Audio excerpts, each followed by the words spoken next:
सुबह के ठीक 5 बजे थे। हर रोज की तरह अलार्म की आवाज सुनते ही वंदना की आंखें खुल गईं, लेकिन आज उसका बिस्तर छोड़ने का बिल्कुल मन नहीं था। नींद पूरी नहीं हुई थी। कल रात काफी देर से सो पाई थी। वजह भी खास थी, कल उसके बेटे का जन्मदिन था। घर में एक छोटी सी पार्टी रखी गई थी। केक से लेकर स्नैक्स और पूरा खाना खुद वंदना ने ही तैयार किया था। सास ससुर को बाहर का खाना बिल्कुल नहीं सुहाता, तो नवीन ने साफ कह दिया था, सब कुछ घर पर ही बनाना होगा। मोहल्ले के कुछ बच्चे और कुछ करीबी रिश्तेदार बुलाए गए थे। मेहमानों के जाने के बाद बर्तन धोने और रसोई समेटते समेटते रात के 12 बजे बज गए थे। अलार्म बंद करके वंदना करवट बदलकर सो गई और जब नींद खुली तो घड़ी में 6 बजे बज चुके थे। वो जल्दी से उठी और नहा धोकर तैयार होकर रसोई घर में चली गई। तभी उसकी सास शकुंतला जी की आवाज आई, अरे बहू, तेरे बाबूजी कब से मंजन करके बैठे हैं, चाय नहीं दे सकती तो कम से कम पीने का पानी तो गर्म कर दो। सुबह सुबह उन्हें खाली पेट गोली खानी होती है, ये बात भी तुम्हें हर रोज याद दिलानी पड़ती है। जी माँ जी, अभी लाई, कहते हुए उसने पानी गर्म किया और जल्दी से अपने ससुर जी को दवाई निकाल कर दे दी। तभी अपने घुटने दबाते हुए उसकी सास बोली, अब चाय बनाने में देर मत करना। बस अभी लाई माँ जी, कहकर वंदना चली गई। क्यों सुबह सुबह बहू को बातें सुनाने लगती हो शकुंतला, उसे और भी बहुत से काम होते हैं।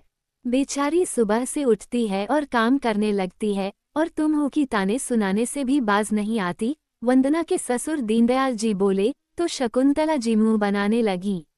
वंदना रसोई घर में चाय बनाने चली गई। तभी उसका बेटा उसके पास आया और बोला, मम्मी, ये काम बाद में करना, पहले मुझे मेरी स्कूल टाई ढूंढ कर दो, मिल नहीं रही। अरे बेटा, स्कूल से आकर अपनी चीजें ठीक से क्यों नहीं रखते? वंदना ने झुंझलाकर कहा और टाई खोजने निकल ही रही थी कि बाहर से दूध वाले की आवाज सुनाई दी।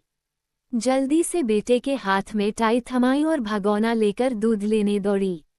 दूध वाले ने नाराजगी जताते हुए कहा, क्या मैडम जी, थोड़ा जल्दी नहीं आ सकती? मुझे और भी जगह जाना होता है। वंदना झल्ला गई, तो भैया आप कहो तो मैं सुबह 5 बजे ही भगोना लेकर दरवाजे पर खड़ी हो जाया करूं। इतना कहकर वह दूध लेकर अंदर भागी। अंदर पहुंचते ही सास की आवाज आई, अरे बहू, आज चाय मिलेगी या नहीं? बस माँ जी, अभी लाई, वंदना ने जवाब दिया और भगोना गैस पर चढ़ाकर झटपट चाय बनाकर सास ससुर के कमरे में पहुंचा दी। तभी बाहर से बेटे की तेज आवाज आई, मम्मी, जल्दी नाश्ता दो। और टिफिन पैक किया कि नहीं? आपके चक्कर में रोज स्कूल के लिए लेट हो जाता हूँ। बस अभी आई बेटा, आज तुम स्कूल के लिए लेट नहीं होंगे, मैं जल्दी से तुम्हें स्कूटी पर छोड़ दूंगी, कहते हुए वंदना दौड़ती हुई कमरे से बाहर निकल गई। तभी दीनदयाल जी अपनी पत्नी से बोले, बंटी को स्कूल छोड़ने का काम नवीन भी कर सकता है। बेचारी इतनी भागदौड़ करते करते थक जाती होगी, ऊपर से ब्यूटी पार्लर भी चलाती है। तभी शकुंतला जी बोली, अरे स्कूटर क्या घूमने फिरने के लिए लेकर दी है आपकी बहू को? बंटी को स्कूल छोड़कर आने में कौन सी बड़ी मशक्कत हो जाती है? और वैसे भी दिन भर ऑफिस में काम करके मेरा बेटा थक जाता है, इसलिए सुबह आराम से उठता है। बेटे को स्कूल के लिए तैयार करके वंदना स्कूटर पर बिठाकर उसे स्कूल छोड़ने चली गई। उसी वक्त कमरे से सास की आवाज आई, अरे टीवी चल नहीं रहा है बहू। ओ बहू, कहाँ गई तू? ये सुनते ही नवीन की नींद खुल गई। बाहर आकर बोला, शायद बंटी को स्कूल छोड़ने गई है। शकुंतला जी ने झल्लाकर कहा, तो बेटा तू ही देख लेना। पता नहीं ये टीवी क्या हो गया, अब मैं क्या देखूं? माँ, ऑफिस के लिए देर हो रही है, वंदना आती ही होगी, वो देख लेगी, नवीन ने बेमन से जवाब दिया। कुछ देर में वंदना घर लौटी तो नवीन गुस्से में आकर बोला, अरे वंदना, बंटी को स्कूल छोड़ने से पहले माँ बाबूजी का सब काम निपटा दिया करो। माँ तुम्हें बुला रही थी। वंदना ने पूछा, क्यों, क्या हो गया? नवीन ने कहा, अरे टीवी नहीं चल रहा था, वही ठीक करने के लिए बुला रही थी। ठीक है, मैं देखती हूँ। क्या हुआ माँ जी, टीवी नहीं चला क्या? कमरे के अंदर आते हुए वंदना बोली। तो सास ने जवाब दिया, अब क्या, अब तो मेरा फेवरेट सीरियल भी निकल गया। मैं देखती हूँ माँ जी। वंदना ने स्विच चेक किया और टीवी चल गया। माँ जी, स्विच ढीला था, इसलिए शायद नहीं चल रहा होगा। अच्छा, स्विच में गड़बड़ थी और मुझे लगा कि टीवी खराब हो गया है, शकुंतला जी बोली। तो दीनदयाल जी चुटकी लेते हुए बोले, बेटी, कितना अच्छा होता अगर तेरी सास के मुंह को बंद करने के लिए भी कोई स्विच होता। मेरे कानों को भी थोड़े समय के लिए आराम मिल जाता। ससुर जी की बात पर वंदना के होठों पर हल्की मुस्कान आ गई, लेकिन सास उन्हें गुस्से से घूर कर देख रही थी। तभी बाहर से नवीन की आवाज गूंजी, अरे वंदना, नाश्ता आज मिलेगा या ऑफिस में जाकर करना पड़ेगा। वंदना रसोई की तरफ दौड़ते हुए बोली, सब्जी बन गई है, बस पराठे सेकने हैं। नवीन झुंझला गया, क्या यार, मैं नहा धोकर पूरी तरह तैयार हूँ और तुम्हारा नाश्ता अब तक तैयार नहीं हुआ। वंदना ने बिना एक पल गवाए तेजी से पराठे तवे पर डाले और जल्दी जल्दी थाली सजाकर नवीन के सामने रख दी। नवीन ने पहला निवाला लिया और उसका गुस्सा फूट पड़ा, तुम्हारे पास दिन भर का बस यही एक काम होता है वंदना, वह भी ठीक से नहीं होता। सब्जी में तो बिल्कुल स्वाद ही नहीं है। वंदना ने गहरी सांस ली और धीमे मगर साफ लहजे में जवाब दिया, माँ, बाबूजी को तीखा नहीं भाता, इसलिए मसाले कम रखे थे। उसकी आंखों में थकान थी, लेकिन आवाज में कोई शिकायत नहीं।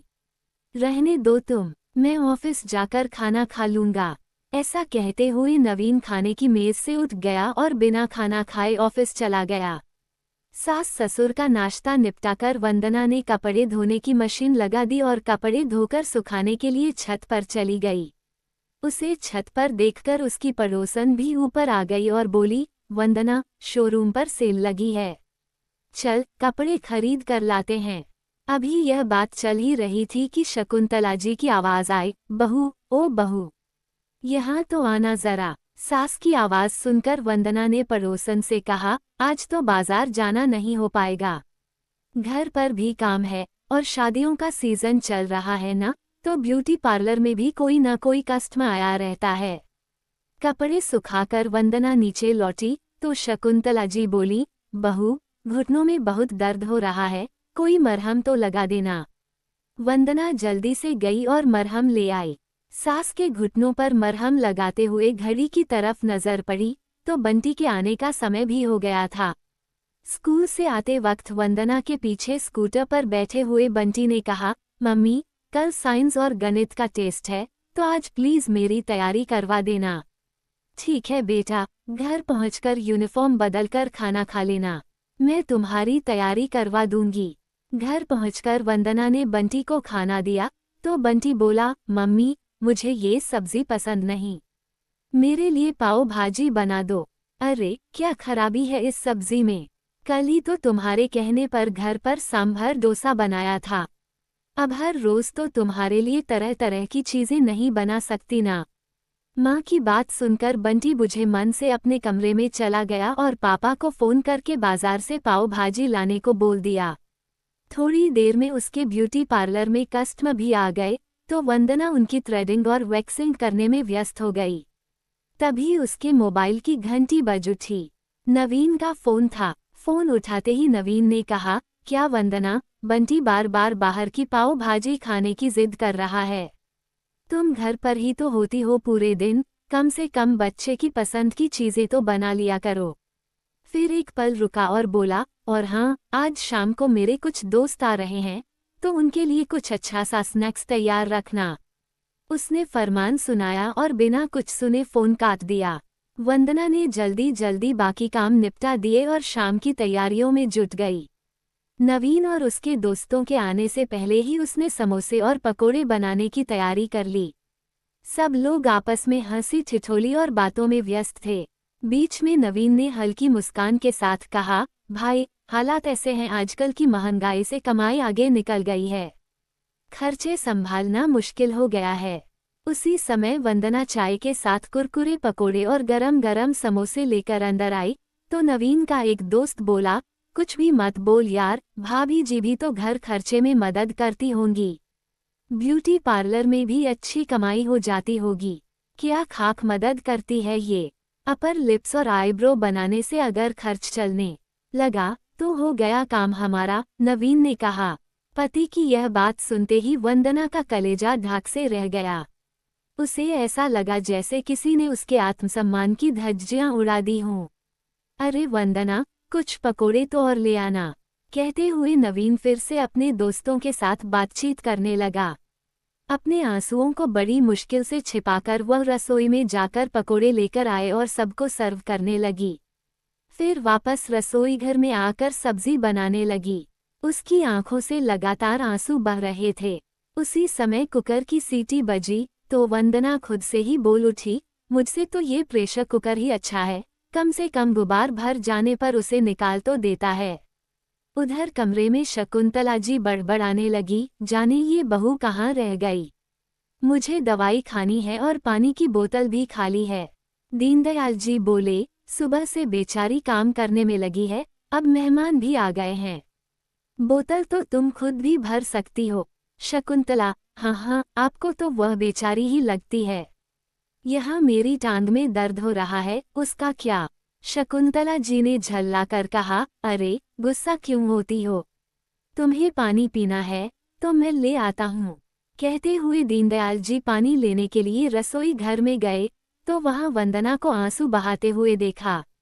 अपनी बहू की हालत देखकर दीनदयाल जी मन ही मन दुखी हो रहे थे। वे अच्छी तरह समझ पा रहे थे कि दिन भर जिम्मेदारियों की चक्की में पिसते हुए भी वंदना के सम्मान को आहत किया जा रहा है। उनके मन में ख्याल आया, घर को संभालने वाली, परिवार के प्रत्येक सदस्य की सेवा में तत्पर रहने वाली, उनके सुख दुख का ध्यान रखने वाली, उनकी बहू साक्षात लक्ष्मी का रूप है, परंतु परिवार के सभी लोगों ने उसकी सेवा भावना और कार्यों के महत्व को स्पष्ट तौर पर नजरअंदाज कर दिया है। ससुर जी को देखते ही वंदना सामान्य होने का नाटक करने लगी और बोली, वो प्याज तीखे थे ना, इसलिए आंसू आ गए। लाइए, मैं बोतल भर देती हूँ। लेकिन हमेशा चुप रहकर सब कुछ सहन करने वाली वंदना ने आज ठान लिया था कि वह अपने हिस्से का सम्मान हासिल करके रहेगी। इस तरह घुट घुट कर जीना अब उसके बस की बात नहीं थी। रात के करीब 10 बजे बज रहे थे। सारा काम निपटाकर वंदना अपने कमरे में आई और नवीन से सीधी बात की, सुनिए, मैं सोच रही हूँ कि 1 महीने के लिए मायके चली जाऊँ। 1 महीने? नवीन चौंका, लेकिन क्यों? क्योंकि मुझे ब्रेक चाहिए, वंदना ने जवाब दिया। ब्रेक? नवीन हल्के से हंसा, तुम्हें किस चीज से ब्रेक चाहिए? वंदना की आंखों में अब हंसी नहीं, थकान और तल्खी थी। उसने सीधा जवाब दिया, क्या मैं ब्रेक नहीं ले सकती? घर पर रहना भी कोई छोटा काम है क्या? सुबह से रात तक सबके पीछे भागती हूँ, बिना किसी छुट्टी के, अब कुछ वक्त अपने लिए चाहिए। नवीन चुप था। वंदना की आवाज धीमी हुई, पर सख्त लहजे में बोली, मायके जाकर कुछ दिन बस अपने हिसाब से जीना चाहती हूँ, घूमना, थोड़ा शॉपिंग करना, जो दिल करे वह करना चाहती हूँ, पहली बार जीना चाहती हूँ अपने लिए। कहते हुए वंदना की आंखों में आंसू आ गए। किसी ने कुछ कह दिया? क्या तुमसे? क्यों? मैं ब्रेक क्यों नहीं ले सकती? क्या मैं थक गई हूँ? कुछ दिनों के लिए मुझे सारे काम से छुट्टी चाहिए।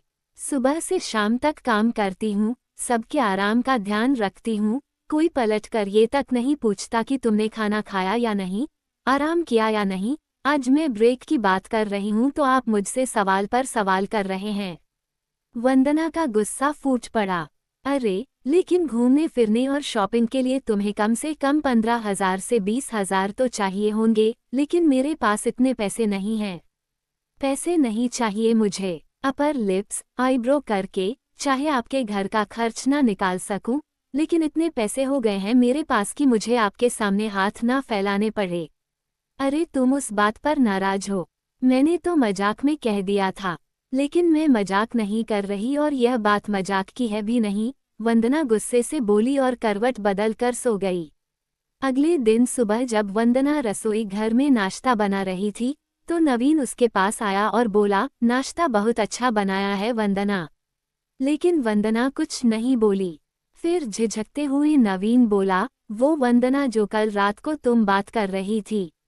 अभी नवीन कुछ कहने लगा था कि वंदना बोली, मुझे परसों सुबह ही निकलना है। फिर नवीन किचन से बाहर निकला और अपने बेटे को देखते हुए बोला, अरे जल्दी से ब्रेकफास्ट फिनिश करो, मैं तुम्हें स्कूल छोड़ देता हूँ। लेकिन पापा, मुझे तो मम्मी छोड़ने जाती है ना। बंटी बोला, क्यों पापा नहीं छोड़ सकते क्या? नवीन ने कहा। तो उसका बेटा हैरान हो गया। शाम को नवीन के ऑफिस से आ जाने के बाद वंदना ने अपने सास ससुर को भी बता दिया कि वह अपने मायके जाना चाहती है। उसके ससुर जी बोले, ठीक है बेटा, अगर तुम जाना चाहती हो तो हम तुम्हें रोकेंगे नहीं। तभी उसकी सास बोली, लेकिन घर कौन संभालेगा? माँ जी, बस 1 महीने की ही तो बात है। वैसे भी मैं इस घर में कोई इतना इम्पोर्टेंट काम तो नहीं करती हूँ कि पीछे से घर का काम रुक जाएगा और 1 महीने बाद तो मैं आ ही जाऊंगी। इतना कहकर वंदना रसोई घर में चली गई। तभी बंटी बोल उठा, लेकिन ब्रेकफास्ट कौन बनाएगा? मेरा टिफिन कौन पैक करेगा? और मेरा होमवर्क वो कौन करवाएगा? मेरे तो एग्जाम भी शुरू होने वाले हैं। फिर दीनदयाल जी कुछ सोचकर बोले, मुझे चाय कौन पिलाएगा? मेरी दवाइयों का ध्यान कौन रखेगा? सहसा शकुंतला जी के मुंह से भी निकला, घर की साफ सफाई, कपड़े, बर्तन, ये सब कौन करेगा? सोचते सचते सब लोग एक दूसरे की तरफ देखने लगे।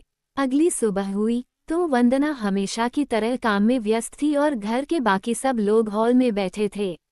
पेपर पेन उठाकर नवीन आगे का हिसाब लगाने लगा। रोटी सब्जी बनाने के लिए कुक लगाना पड़ेगा, घर की साफ सफाई के लिए भी मेड को कहना पड़ेगा, बर्तन धोने के लिए अलग से बाई रखनी पड़ेगी और कपड़े धोने और स्त्री करवाने का काम धोबी से करवा लेंगे। अचानक बंटी ने कहा, लेकिन पापा, मेरी पढ़ाई के लिए भी तो ट्यूशन रखनी पड़ेगी, पहले तो मम्मी ही पढ़ा देती थी। फिर शकुंतला जी झिझकते हुए बोली, और मेरी टांगों की मालिश के लिए भी कोई? ये सुनकर नवीन सिर पकड़कर बैठ गया और बोला, कम से कम 25 से 30 रुपए का खर्चा है।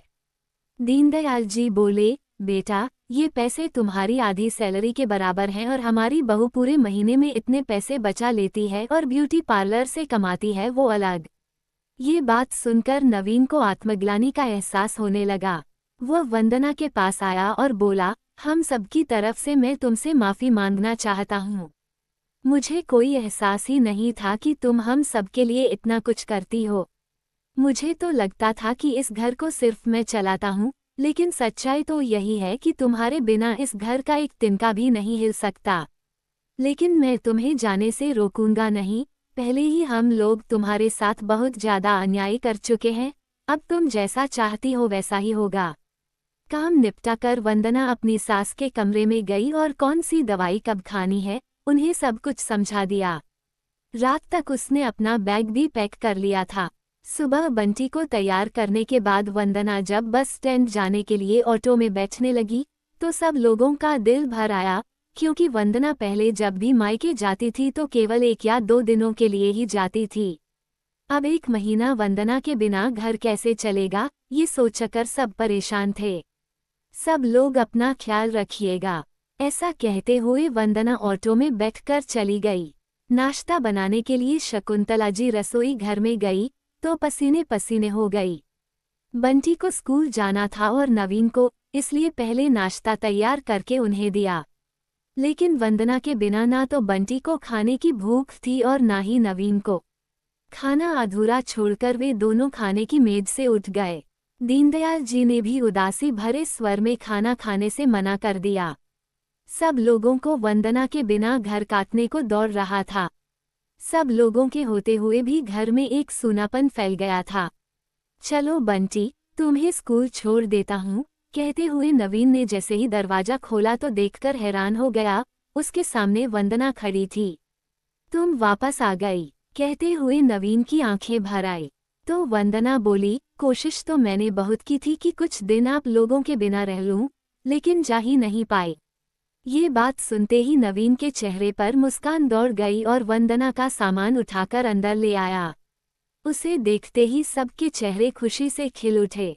शकुंतला जी बोली, बेटी, तुम्हारे बिना 1 महीना तो क्या, 1 घंटा भी हम लोग नहीं गुजार सकते। आज पहली बार सास के मुंह से अपने लिए बेटी शब्द सुनकर वंदना हैरान थी। तभी वंदना ने सबकी ओर देखते हुए पूछा, आप लोगों ने नाश्ता किया या नहीं? फिर खुद ही जवाब दे दिया, मुझे पता था किसी ने कुछ नहीं खाया होगा। चलो मैं अभी बना देती हूँ। वो रसोई की ओर बढ़ने ही वाली थी कि शकुंतला जी ने प्यार से उसका हाथ थामा और सोफे पर वापस बिठाते हुए बोली, नहीं बहू, आज नाश्ता मैं बनाऊंगी और तुम्हें अपने हाथों से खिलाऊंगी। तुम अब बस बैठो। नवीन मुस्कुराया, हाँ वंदना, माँ नाश्ता बनाएंगी और चाय मैं बनाऊंगा।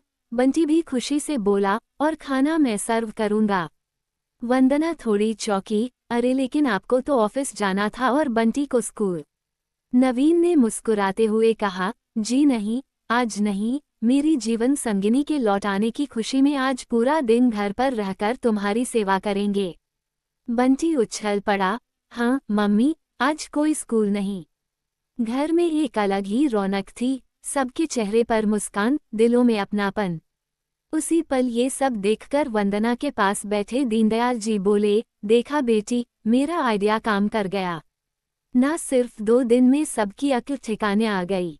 वंदना मुस्कुराए, आंखें नम थी, पर दिल में सुकून था। थैंक यू पापा जी, उसने धीमे से कहा। ये कहानी कैसी लगी आपको कमेंट जरूर करें, और चैनल पर पहली बार आए हो तो सब्सक्राइब जरूर करें। धन्यवाद।